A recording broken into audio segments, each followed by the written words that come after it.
Ration card வச்சிருக்கீங்களா? அப்போ அதுல வந்த அதிரடியான மாற்றங்களை பத்தி நீங்க கண்டிப்பா தெரிஞ்சுக்கணும். ஏஏஒய் கார்டு வச்சிருக்கக்கூடிய ஒவ்வொரு குடும்ப நபருமே இந்த ஜூலை 13ஆம் தேதிக்குள்ள இந்த ஒரு விஷயத்தை பண்ணி முடிச்சிருங்க.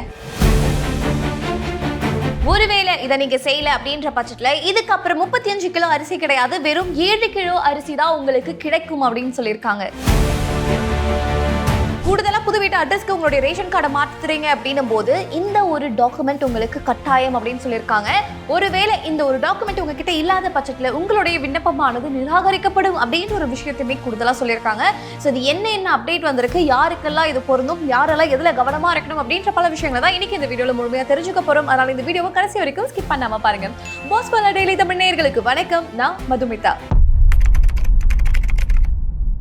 பொதுவா ரேஷன் அட்டை அப்படின்னும் போது எல்லார் குடும்பத்திலுமே ஒரு ரொம்ப முக்கியமான ஒரு விஷயம்.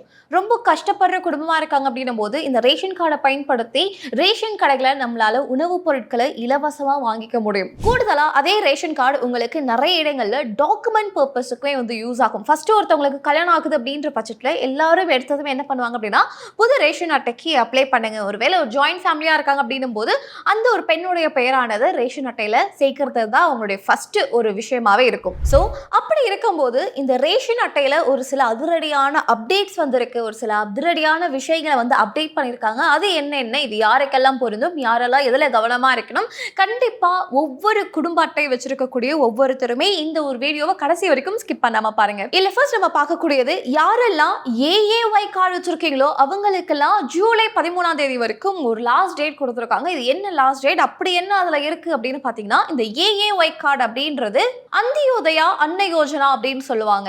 சோ இது யாருக்கெல்லாம் இந்த அட்டையானது கொடுக்கப்படும் அப்படின்னு பாத்தீங்கன்னா வறுமை கோட்டுக்கு கீழே இருக்கக்கூடிய எல்லா நபர்களுக்குமே இந்த ஏஏஒய் கார்டானது கொடுக்கப்படும். அவங்களுக்கு மட்டும் தான் கொடுக்கப்படும் அப்படின்னு கேட்டீங்கன்னா ஆதரவற்றோர்கள், மாற்றுத்திறனாளிகள், தினக்கூலியா இருக்காங்க, ரொம்ப ஏழ்மையான குடும்பத்தை சேர்ந்து எல்லாருக்குமே இந்த ஏஏஒய் கார்டானது கொடுக்கப்படும். சோ இதுல தான் ஒரு சின்ன ஒரு மாற்றத்தை கொண்டு வரலாம் அப்படின்னு உணவு வழங்கும் துறையானது மத்திய அரசுக்கு ஒரு கோரிக்கையை முன்னெடுத்து வச்சிருக்காங்க. என்ன அப்படின்னா ஒரு குடும்பத்துல 2 பேர் இருந்தாலும் சரி, 3 பேர் இருந்தாலும் சரி, இல்ல அதுக்கு மேல 5 பேர் 6 பேர் இருக்காங்க அப்படின்ற இடத்துலயுமே ஒரு அட்டைக்கு 35 கிலோ அரிசியானது கொடுக்கப்படுது. அப்ப நினைச்சு பாருங்க, 2 பேருக்கும் 35 கிலோ அரிசி தான், 6 பேருக்கும் அதே 35 கிலோ அரிசி தான். இது ஒரு மாதிரி ஈக்குவலாவே இல்லை, இம்பேலன்ஸ்டா இருக்கு. அதனால ஒரு நபருக்கு 7 கிலோ அப்படின்ற அளவுல ஒரு குடும்ப அட்டையில எத்தனை பேர் இருக்காங்களோ, ஒரு குடும்ப அட்டையில 2 பேர் இருக்காங்க அப்படின்னா அவங்களுக்கு 14 கிலோ, 3 பேர் இருக்காங்கன்னா 21 கிலோ அப்படின்ற அளவுல மேக்சிமமா 35 கிலோ வரைக்கும் ஒரு அட்டைக்கு கொடுக்கலாம் அப்படின்ற ஒரு பரிசீலனையை என்ன பண்ணிருக்காங்க அப்படின்னா உணவு வழங்கும் துறையானது மத்திய அரசுக்கு ஒரு டிராஃப்டா வந்து சப்மிட் பண்ணியிருக்காங்க.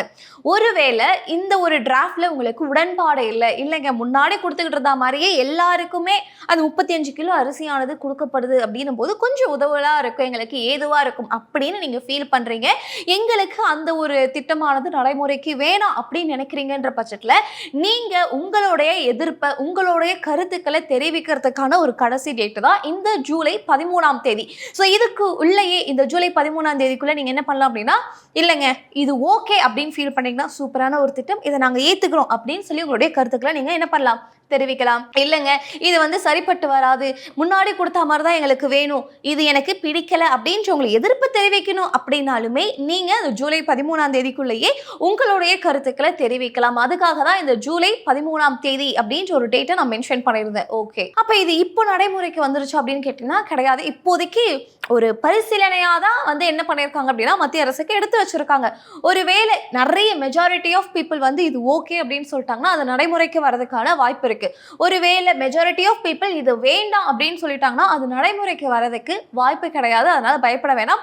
இப்போதைக்கு உங்களுடைய ரேஷன் கடைகள் இந்த 35 கிலோ அரிசியானது இருக்கும் இல்லையா, அந்த 35 கிலோ அரிசி தான் உங்களுக்கு கொடுத்துக்கிட்டு இருக்காங்க. அது இன்னும் நடைமுறைக்கு வரல. இந்த ஒரு விஷயத்தையுமே கவனத்துல வச்சுக்கோங்க. இதுல 2ஆவதா இருக்கக்கூடிய இன்னொரு முக்கியமான ஒரு விஷயம் என்ன அப்படின்னா நிறைய பேர் புது ரேஷன் அட்டைக்கு நம்ம அப்ளை பண்ணுவோம் இல்லையா, அப்ளை பண்ணிட்டு ரொம்ப நாள் கணக்காக வெயிட் பண்ணிக்கிட்டு இருப்போம். ஆனால் நமக்கு பின்னால ஒரு 2-3 மாசம் கழிச்சு அப்ளை பண்ணிருப்பாங்க. அவங்க பார்த்தா திடீர்னு வந்து ரேஷன் கார்டு நான் வாங்கிட்டேன் அக்கா அப்படின்னு சொல்லியிருப்பாங்க. என்னப்பா உனக்கும் முன்னாடி நான் அப்ளை பண்ணினேன், ஆனா எனக்கு இன்னும் வரலையே, நீ அதுக்குள்ள வாங்கிட்டேன்றே எப்படி அப்படின்னு கேட்டா, இல்ல சைட்ல வந்து கமிஷன் கொடுத்து நான் வாங்கிட்டேன், ஒரு இன்டர்மீடியேட்டர் இருந்தாரு, அவர் மூலியமா நாங்க வாங்கிட்டோம் அப்படின்னு சொல்லக்கூடிய நிறைய விஷயங்களை நம்ம காதுபட வந்து கேட்டுப்போம் இல்லையா? அப்பெல்லாம் நமக்கு தோணும், ஒருவேளை நம்ம கிட்டயும் காசு இருந்திருந்தா நம்மளும் அவங்க கிட்ட கொடுத்து சீக்கிரம் வாங்கியிருந்திருக்கலாம் போல அப்படின்னு தோணும் இல்லையா?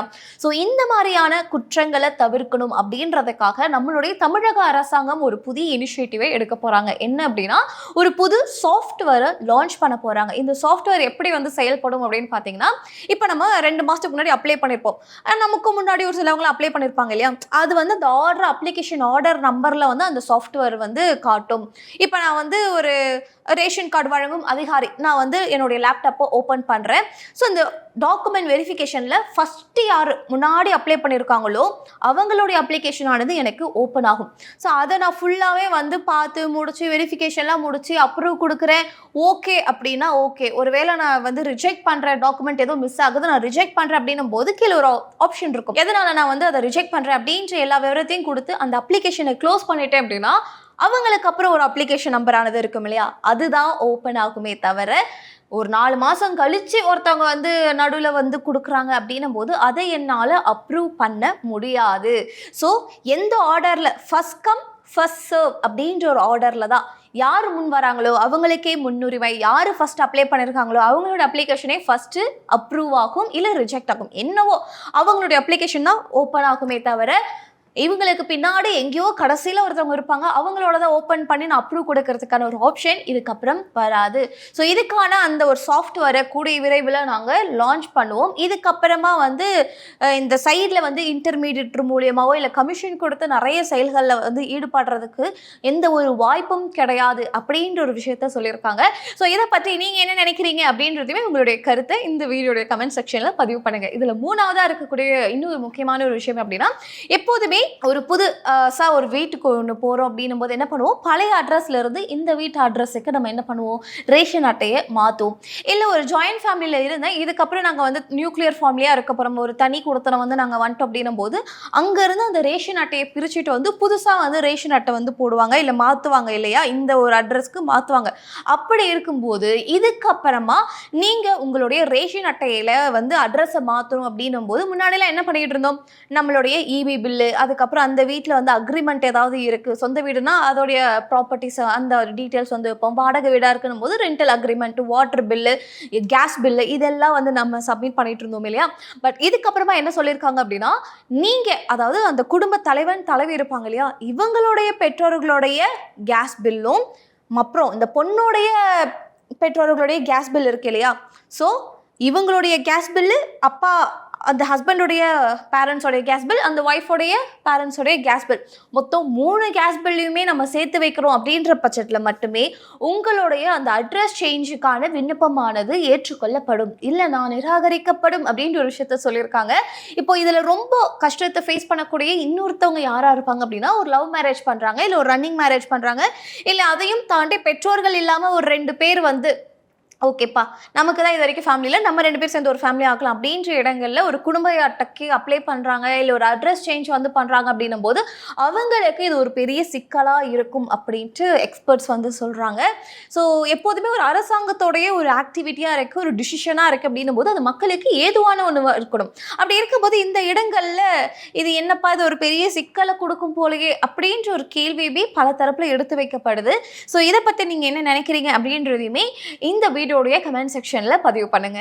ஸோ இன்னைக்கு இந்த வீடியோல தமிழக அரசாங்கம் கொண்டு வந்த அதிரடியான அறிவிப்புகள் என்ன அதுல ஒரு சில இந்த கால கெடுல வந்து கொடுத்துருந்தாங்க இல்லையா, ஜூலை 13ஆம் தேதி அப்படின்னு சொல்லியிருந்தாங்க, நிறைய அப்டேட்ஸும் வந்து கொடுத்துருந்தாங்க. இதுல எதெல்லாம் உங்களுக்கு வந்து சூப்பர், இந்த ஒரு விஷயம் தான் நல்லா இருக்கும் அப்படின்னு உங்களுக்கு தோணிருக்கும் இல்லையா, அது என்ன ஸ்கீம் அப்படின்றதுமே இந்த வீடியோட கமெண்ட் செக்ஷன்ல பதிவு பண்ணுங்க. உங்களுடைய கருத்துக்களை படிக்கிறதுக்கு நான் ரொம்பவே ஆர்வமா இருக்கேன். இந்த மாதிரி இன்னொரு சுவாரஸ்யமான இன்னொரு வீடியோல உங்களை வந்து சந்திக்கிறேன். Thank you so much.